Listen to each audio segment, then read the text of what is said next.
ঈদ এলেই ৮ জেলার কেনাকাটার প্রাণকেন্দ্র হয়ে ওঠে রংপুর নগরী। প্রতিদিন ভিড় করেন ৩ থেকে ৪ লাখ মানুষ। কিন্তু সরু সড়ক আর অপরিকল্পিত নগর ব্যবস্থাপনায় উৎসবের উচ্ছ্বাস রূপ নেয় তীব্র যানজটে।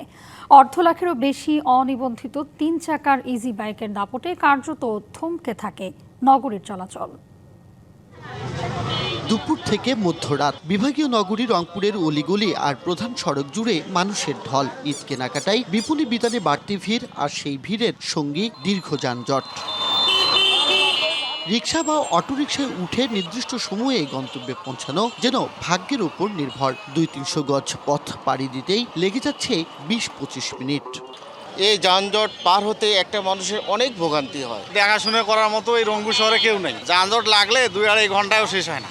নগরবাসী বলছেন 3 চাকার যানবাহনের অনিয়ন্ত্রিত চলাচলেই বেড়েছে এই দুর্ভোগ। সিএনজি অটোরিকশায় রাস্তাঘাট খায় ফেলছে।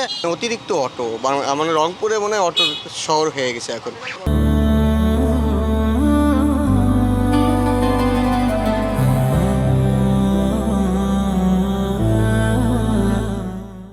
অনেক অবৈধ অটো চলার কারণে রাস্তায় প্রচুর জ্যাম, প্রচুর।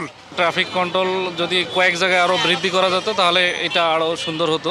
নিবন্ধিত রিকশা ও অটোরিকশা মাত্র ৮,০০০, অথচ ৭ কিলোমিটারের এই শহরে চলছে প্রায় অর্ধ লাখ ৩ চাকার যান।